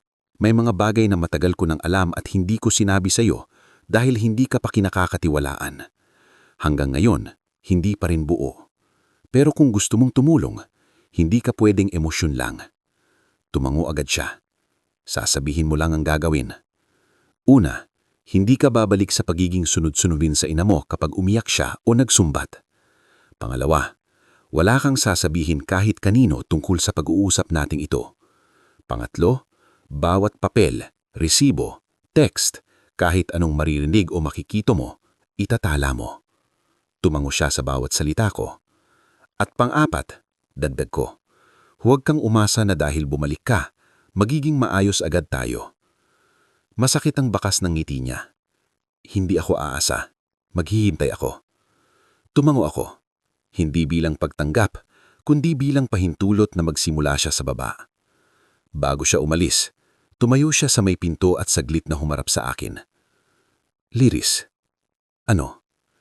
Hindi kita ipinagpalit sa nanay ko dahil mas mahal ko siya. Nanginginig ang boses niya. Natakot lang ako sa gulo at pinili ko ang mas madaling tahimik. Mali ka. Oo, mali ka. Wala na siyang maisagot. Tahimik siyang lumabas sa pinto. Nang maisara ko iyon, hindi ako agad gumalaw. Nakahawak lang ako sa doorknob, nakikinig sa palayong yabag niya sa hagdan. Hindi pa iyon kapatawaran. Hindi pa iyon paghilom. Pero sa unang pagkakataon matapos ang 2 taon, may bahagi ng laban ko na hindi na kailangang akuin ng mag-isa. At bagamat hindi ko pa kayang ibalik ang puso ko sa dati, alam kong may bagong yugto na namang nagsimula. Hindi ng pag-ibig, kundi ng pagharap sa katotohanan, kasama ang taong minsang nabigo akong asahan, pero ngayoy handang manindigan, kahit huli na. Mula nang bumalik si Edran sa eksena, naging mas mabilis ang paggalaw ng mga piraso ng katotohanan. Hindi dahil bigla siyang naging bayani ng kwento, hindi ganun kasimple ang buhay, kundi dahil may ilang pinto na sa kanya lang bumubukas. Anak pa rin siya ng bahay na iyon. Alam niya ang mga sulok, ang mga taguan, ang mga ugali ng ina niya kapag kinakabahan. At higit sa lahat, ngayon ay marunong na siyang tumingin hindi bilang anak na nagpapatawad agad, kundi bilang lalaking alam nang kaya siyang lunurin ng sariling pamilya para lang sa lupa at pera. 3 linggo matapos siyang magpunta sa inuupahan ko, muli kaming nagkita ni Mulin sa maliit niyang opisina sa likod ng isang accounting firm sa Santor. Naroon din si Edran. Tahimik siya noong una, marahil dahil alam niyang wala pa siyang ganap na pwesto sa mundo namin ni Maureen at Lyris, pero hindi rin siya nagreklamo. Tahimik siyang naglabas ng brown envelope mula sa backpack niya. "Ito yung galing sa trunk ni Papa," sabi niya. Napatingin agad ako sa sobre. "Nabuksan mo?" "Hindi ko ginalaw lahat. Kinuha ko lang yung mukhang may kinalaman sa lupa." Kinuha iyon ni Maureen at isa-isang inilatag sa mesa. Lumang tax declarations, kopya ng death certificate ng ama ni Edran, isang sulat kamay na note na tila draft ng hatian ng ari-arian, at pagkatapos, isang maliit na resibong papel na may pirma ng isang fixer sa registry. Tahimik si Maureen habang sinusuri ang mga iyon. Pagkaraan ng ilang sandali, ibinaba niya ang salamin sa ilong at tumingin sa amin. "Hindi pa ito sapat para magdemanda ng buo," sabi niya, "pero sapat ito para patunayan na may sinadyang galawin sa estate papers." "Anong ibig sabihin?" tanong ni Edran. "Ibig sabihin, posibleng may bahagi ng ari-arian ng tatay mo na sadyang hindi isinama sa tamang proseso o sadyang pinalabas na sa iba mapupunta." Tinapik niya ang isang papel. At kung totoo ang mensaheng hawak ni Lyris, malamang matagal na itong binabaluktot. Napayuko si Edran. Ginawa nila to habang may sakit si Papa. Walang nagsalita agad. Maya-maya, kinuha ako ang cellphone ko at ipinakita kay Maureen ang bagong mensaheng ipinadala ni Giselle noong nakaraang gabi. "Ate, may lumang phone na galing kay Tito. Natatakot akong buksan mag-isa. Pwede ba tayong magkita?" Tumanggo si Maureen. "Kailan?" "Bukas ng umaga sa likod ng bakery." "Hindi," sabat ni Edran. "Delikado kapag may makita." "Mas delikado kung hihintayin pa natin," sabi ko. Tahimik siyang tumanggo. "Sasama ako." Napatingin ako sa kanya. "Hindi, baka ikaw ang una nilang bantayan." "Lyris, sapat ng muntik ka nang gamitin laban sa akin noon. Hindi mo kakalimutan na hindi pa rin tayo sigurado kung gaano kaingat ang nanay mo." Tinignan niya lang ako, pero halip na magtampo, tumanggo siya. Isa iyon sa mga maliliit na pagbabago niya nitong mga linggo. Hindi na agad sumasalungat para lang masunod ang emosyon niya. Natututong umupo at makinig. Kinabukasan, maaga akong dumating sa likod ng bakery. Tahimik ang lugar maliban sa tunog ng trays at mahinang ugong ng oven mula sa loob. Dumating si Giselle makalipas ang 10 minuto. Balisa-balisa at yakapang isang lumang pouch na kupas na ang zipper. "Ate," halos bulong niya. "Okay ka lang?" Tumanggo siya pero halata sa mukhang hindi. Umupo kami sa plastik na bangking na nasa gilid ng pader. Pagbukas niya ng pouch, lumabas ang isang luma at bahagyang gasgas na cellphone. "Ito yung kay Tito Arsenio. Sa akin niya pinatago bago siya tuluyang ma-admit noon. Sabi niya, itago mo lang. Huwag mong ibibigay kahit kanino kung hindi ako ang hihingi." "Bakit hindi mo agad binuksan?" Nakapagat siyang labi. "Takot ako kay tita at baka wala naman palang laman." Tinanggap ko ang cellphone. Luma na pero gumana pa nung pinindot ko ang power. Saglit akong kinabahan nang humingi ito ng passcode, ngulit biglang nagsalita si Giselle. "Birthday ni Tito ang password. Ganun lagi." Tinype ko ang petsa. Bumukas. Sabay kaming parang napahinga ng malalim. Hindi agad kami tumingin sa gallery. Sinunod ko ang kutob kong tignan muna ang files at voice recordings. At doon, sa loob ng isang folder na walang pangalan, nakita namin ang unang pasabog.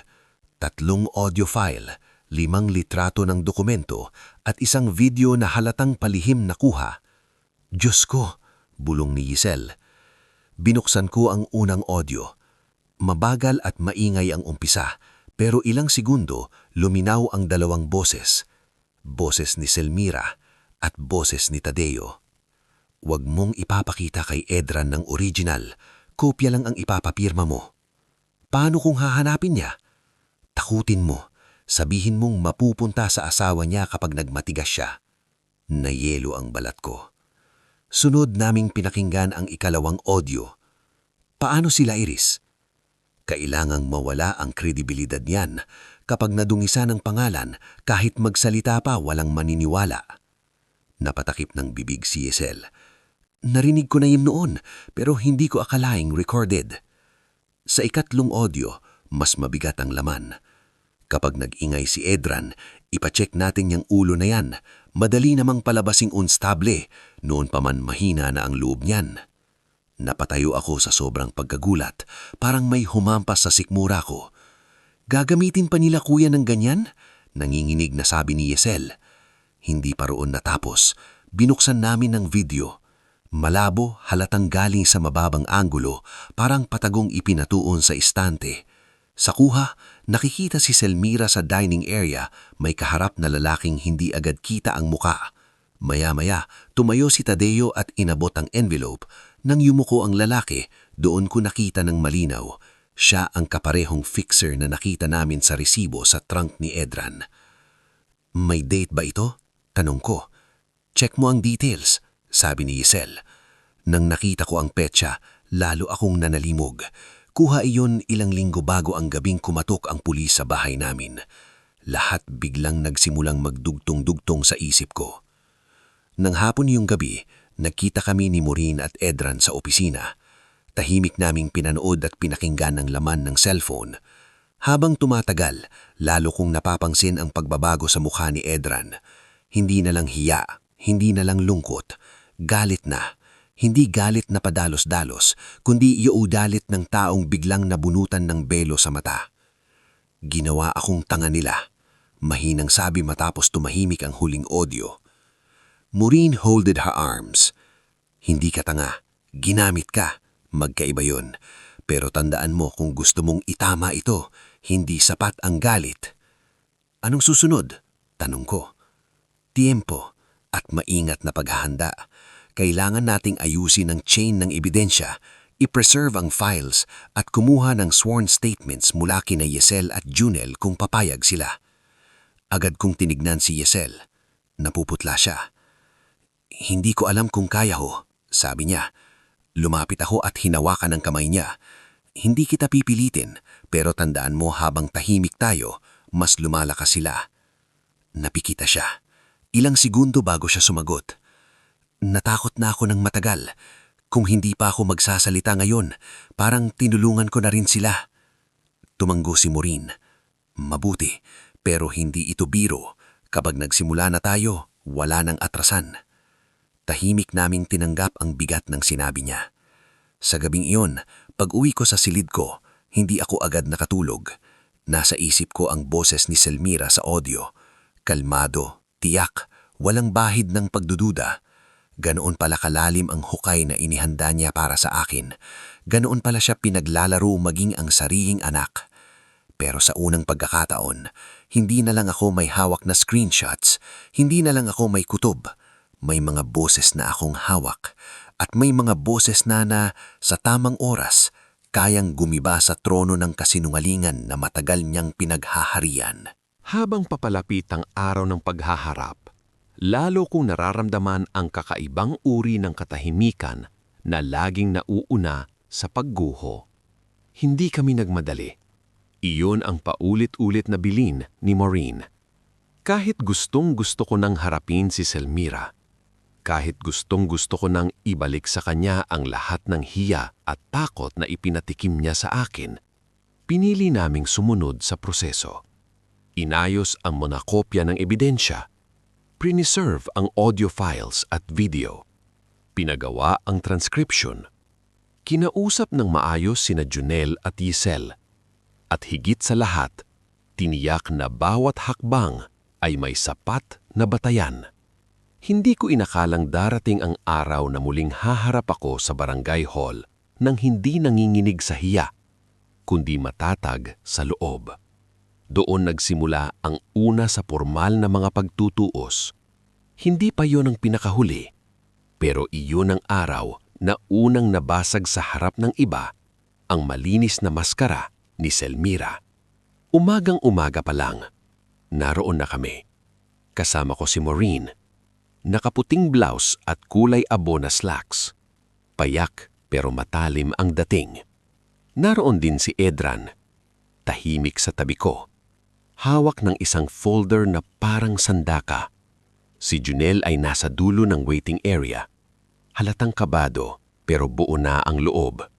Si Sel naman ay payat pa ring tignan, ngulit may kakaibang tatag sa baba ng panga niya na noon ko lang nakita. At pagkatapos, dumating sila.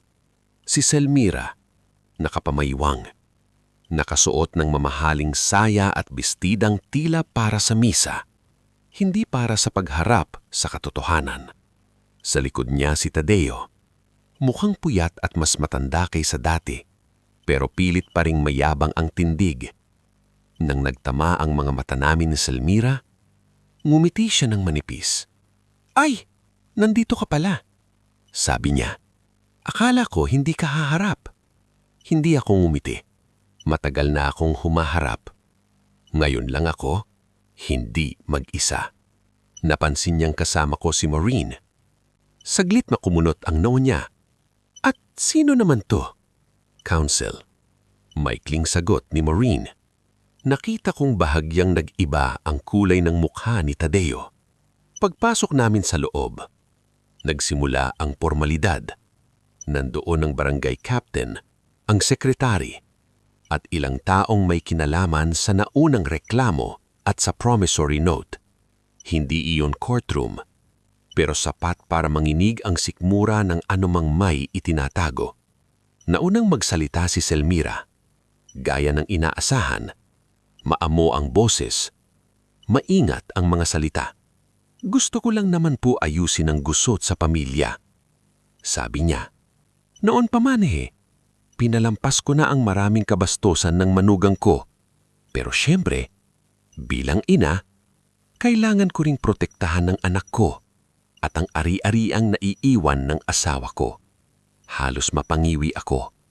Ang galing niya talaga. Kaya niyang gawing pag-aalala ang pandaraya. Kaya niyang isuot ang pagiging biktima na parang bestida. Si Tadeo naman ang sumalo kasunod. Marami pong hindi sinasabi si Lyris. Lagi po siyang galit sa pamilya namin. Baka kaya niya ginagawa to para maagaw ang mana ni Kuya Edran. Doon ko nakita ang bahagyang paghigpit ng hawak ni Edran sa folder. Ngulit hindi siya nagsalita. Mabuti. Hindi iyon ang araw para sa padalas-dalas. Nang matapos silang magsalita, tumayo si Maureen. Kung tapos na po sila sa kwento, kalmado niyang sabi, "Pwede na po nating simulan ang facts." Iba talaga ang bigat ng taong hindi kailangang sumigaw para patahimikin ang silid. Isa-isa niyang inilatag ang mga dokumento. Unang lumabas ang screenshots ng messenger conversations ni Selmira. Tinapat ang printed copy sa mesa. Ipinakita ang dates. Ipinakita ang usapan tungkol sa pag-aayos sa pulis, sa pagwasak sa pangalan ko, sa pagdiin sa akin para bumigay si Edran. "Ano pong masasabi niyo rito, Ma'am Selmira?" Tanong ng barangay captain. Halatang napapahigpit ang boses. Nagkunwari siyang nagulat. "Peke po yan. Edited." "Talaga po," sagot ni Maureen. "Because we also preserved the file source chronology and backup email forwarding dates. We can have this examined further if needed." Hindi na agad sumagot si Selmira. Sumunod ay inilatag ang promissory note at ang kahiwagan nitong pirma sa estate-related documents. Hindi pa yun final na forensic result, pero sapat para buksan ang tanong. Pagkatapos ay pinasok ni Maureen ang testimonya ni Junel. Tumayo si Junel. Halatang kinakabahan. "Nakita ko po si Tadeo ilang beses na nakikipagmita sa isang taga-munisipyo. May iniaabot po siyang sobre. At minsan, narinig ko po mismo sa bahay nila ang linyang, 'Kapag bumigay si Lyris, susunod na ang lupa.' Sinasabi mong nagsisinungaling ka." Sinagal si Tadeo. "Hindi," sagot ni Junel. Nanginginig. pero malinaw. Mas natakot lang ako noon, pero hindi ibig sabihin nun. Wala akong nakita. Sumunod si Yisel. Pagtatayo pa lang niya, nakita kong napalunok si Selmira. Yisel, malamig na sabi nito, mag-isip bago ka magsalita. Ngunit sa halip na umurong, mas tumuwid si Yisel. Matagal na po akong nag-iisip, tita. Sa katahimikang yon, halos marinig ko ang tibok ng sarili kong puso. Inilabas ni Maureen ang luma nilang cellphone. Ipinaliwanag niya kung paano ito napunta kay Yisel, kung paano nabuksan, at kung paano nakuha ang audio at video files. Pagkatapos, pinaandar ang unang audio. Sa unang tunog pa lang ng boses ni Selmira, para akong nakaramdam ng malamig na hangin sa batok. Huwag mong ipapakita kay Edran ang orihinal. Kopya lang ang ipapirma mo. Walang gumalaw sa silid. Sumunod ang ikalawang audio. Kailangan mawala ang kredibilidad niyan. Kapag nadungisan ang pangalan, kahit magsalita pa, walang maniniwala. Doon ko nakita ang unang lamat sa mukha ni Selmira. Hindi na iyon ang maamong inang inapiraw ng manugang. Isa na ang matandang babaeng unti-unting nauubusan ng mapagtataguan. Peke! Sigaw ni Tadeo. Pwedeng gayahin ang boses ngayon. Talaga? Sagot ni Maureen. Then perhaps you can explain the video. Pinatakbo ang video. Malabo man. Kitang-kita pa rin ang dining room nila. Kitang-kita ang envelope. Kitang-kita ang fixer na tumatanggap nito. Kitang-kita ring si Tadeo ang nag-abot. Namutla si Tadeo. Anong pinapaliwanag mo rito? Tanong ng barangay captain. That can be anything. Anything? Sabat si Edran sa wakas. Mababa pero mariim. Pati ba yung balak niyong ipa-mental evaluation ako para mapilitan akong pumirma? Anything din? Lumingon si Selmira sa anak niya. At sa unang pagkakataon, nabasag ang kontrol sa mukha niya. Edran, anak, hindi mo naiintindihan. Hindi. Ngayon ko naiintindihan. Tahimik ang lahat. Tapos, biglang nangyari ang hindi maaring inaasahan ni Selmira. Si Tadeo agad ang bumigay. Ako lang ang may kasalanan. Sigaw nito. Ako ang kumausap sa fixer. Ako ang gumawa ng note. Lumingon si Selmira sa kanya. Tadeo! Anong Tadeo? Sigaw niya pabalik. Halatang wasak na. E di ikaw naman ang nag-utos. Ikaw ang nagsabing si Lyris ang unahin. Ikaw ang may gustong makuha ang parte ni Kuya Edran. Parang may sumabog sa gitna ng silid. Hindi ko maramdaman agad ang saya. Hindi rin ganti. Ang naramdaman ko ay kakaibang katahimikan na parang 2 taon kong pasan-pasan ang isang bato na biglang ibinaba mula sa likod ko.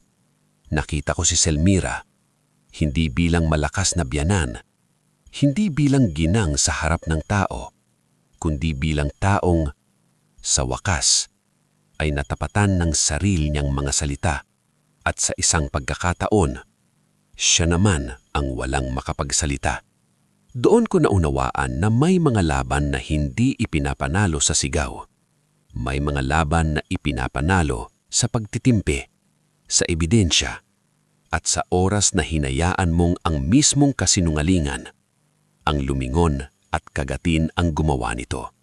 At habang nakaupo ako roon, tahimik pero tuwid ang likod ko, alam kong hindi pa iyon ang pinakadulo, pero iyon na ang araw ng pagguho.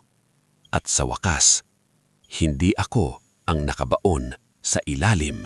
Kapag tapos ng araw na iyon sa barangay hall, hindi agad bumalik sa normal ang mundo. Sa totoo lang, mas lalo pa nga itong gumulo, pero ibang klase na ang gulo. Hindi na ako ang sentro ng hinala. Hindi na ako ang babaeng kailangang magpaliwanag sa bawat tingin ng tao. Ngayon, ang mga matang dati puno ng pagdududa ay nakatingin na kay Selmira at Tadeo na tila unang beses nilang nakitang Hindi pala ginto ang lahat ng kinang.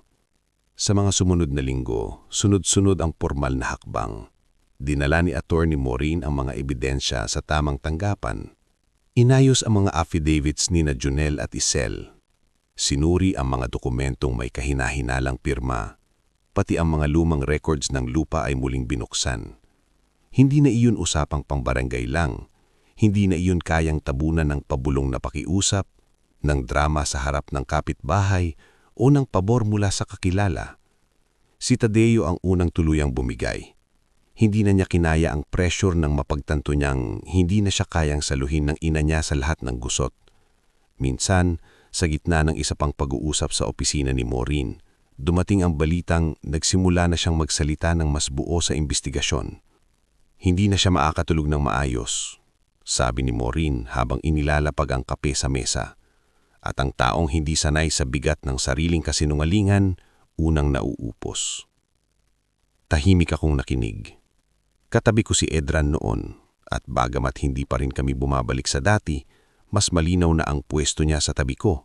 Hindi bilang asawang otomatikong pinatawad, kundi bilang lalaking araw-araw pinipiling itama ang pagkakulang niya noon. Anong mangyayari kay Mama? Tanong niya, mababa ang boses. Hindi agad sumagot si Maureen. May mga proseso, pero ang mas malaking pagbagsak minsan, hindi lang sa papel. Kapag nawala ang kontrol ng taong sanay maghari sa takot, doon siya tunay na nadudurog. At tama siya. Unti-unting umikot ang balita sa bayan. Ang dating elegante at kagalang-galang na si Selmira Bardeleon Sarmiento ay hindi na tinatawag na kawawang byuda ng mga tao. Ngayon, siya na ang ibinubulong sa palengke, sa simbahan, sa waiting shed.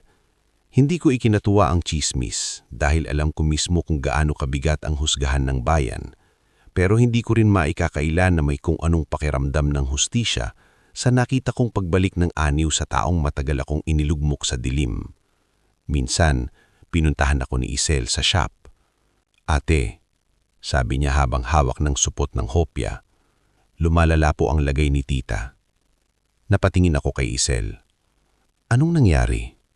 Simula nung hindi na siya pinapansin ng ilang tao sa cooperative at nagkalabuan sila ng dating kakampi, lagi na raw mataas ang presyon. Tapos isang umaga, bigla raw siyang nanghina. Natahimik ako. Na ospital? Tumanggo. Mild stroke daw. Saglit akong napahawak sa gilid ng mesa. Hindi dahil natuwa ako. Hindi rin dahil naiwa agad. Ang totoo, kakaiba ang pakiramdam. Parang may pinto sa loob ko na ayaw magpasok ng awa ng ganun kadali dahil sariwa pa ang mga sugat na iniwan niya. Pinapapunta ka raw ni Kuya Edran. Mahina pang sabi ni Isel. Hindi ako agad sumagot. Kagabi, dumating si Edran sa tapat ng shop para sunduin ako. Tahimik ang biyahe namin papunta sa ospital. Habang umaandar ang motor sa malamig ng hangin ng dapit hapon, maraming tanong ang umiikot sa isip ko. Kailangan ko ba siyang harapin? May utang pa ba akong kahit anong emosyon sa babaeng halos bumasag sa buhay ko? O sapat nang nakita niya ang pagbagsak ng sarili niyang plano? Sa ospital, nadatnan naming nakaupo si Tadeo sa labas ng kwarto, bagsak ang balikat, mugto ang mata. Nang makita ako, parang gusto niyang magsalita pero wala siyang maibuga. Ate, mahina niyang sabi. Hindi ko siya tinawag na kahit ano. Tinignan ko lang siya. Sa unang pagkakataon, hindi ko nakita ang yabang. Takot lang. At pagsisising huli na. Pwedeng makausap ka ni Mama? Tanong niya. Tahimik akong tumingin kay Edran. Hindi siya namilit. Ikaw ang bahala. Pagpasok ko sa kwarto, mahina ang ilaw. Nandun si Selmira, nakahiga. Payat ang mukha, tila lumiit sa puting kumot at amoy gamot na paligid. Ang dating babaeng laging tuwid ang likod at matigas ang tingin, ngayon hirap iangat ang kamay. Pagkakita niya sa akin, gumalaw ng bahagya ang labi niya. Lyris? Hindi ako lumapit agad. Nakatayo lang ako sa paanan ng kama. Ano po ang kailangan niyo? Namasa ang mata niya. Hindi ko alam kung dahil sa kahinaan, sa takot, O sa wakas tay sa katotohanan, mali ako. Matagal ko yung hinintay marinig.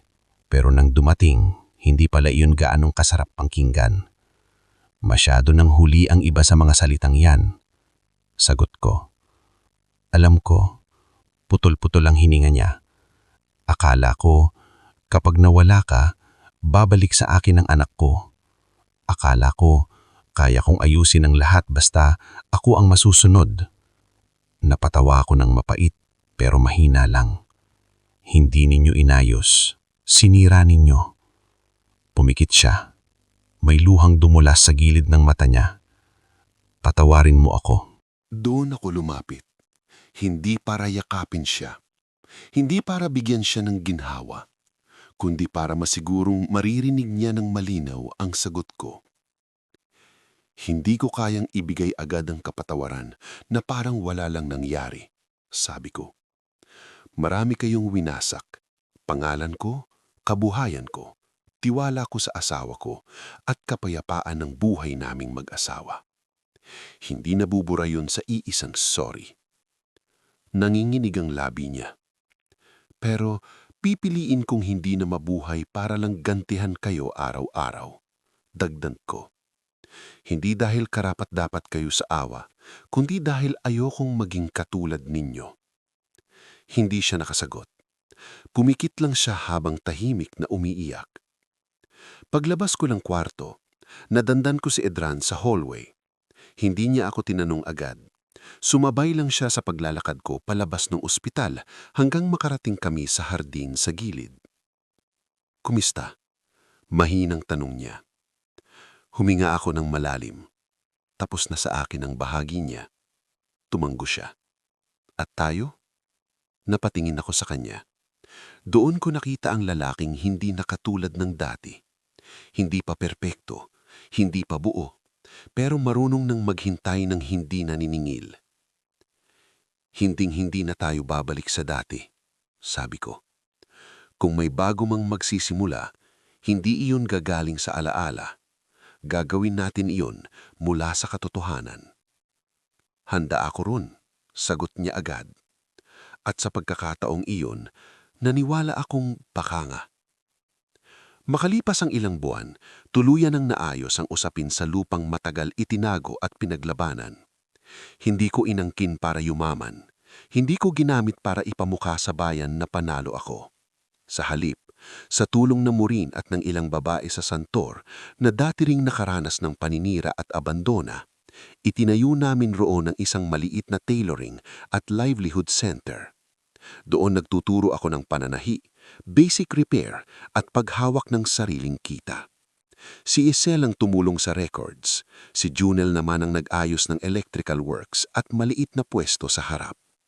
Si Edran, tahimik pero tuloy-tuloy, ang gumawa ng mesa at racks.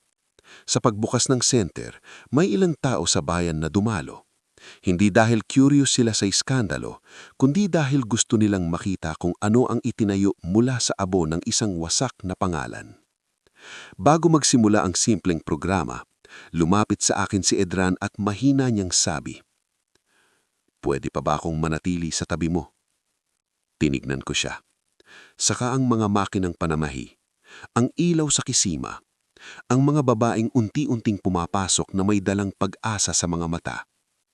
Manatili ka, pero araw-araw pa ring pinipili yan. Ngumiti siya. Hindi yabang, hindi ginhawa, kundi pasasalamat.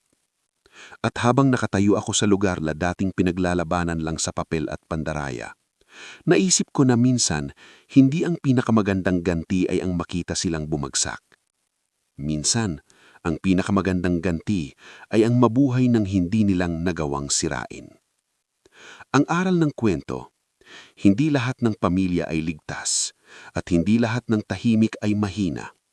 Kapag ang isang tao ay paulit-ulit na dinudurog, may dalawang landas siyang pwedeng tahakin, manatiling basag o gawing talim ang bawat piraso ng sugat. At sa tamang oras, ang katotohanang matyagang inipon ay mas malakas pa sa anumang patibong na biluo ng kasinungalingan. Kung nagustuhan mo ang istoryang ito, i-like mo, i-share mo at mag-comment ka ng katotohanan kung naniniwala kang sa huli, lumuluhod din ang kasinungalingan sa harap ng ebidensya. Huwag mo ring kalimutang mag-subscribe para sa mas marami pang makabuluhan at nakakakabang kwento may aral.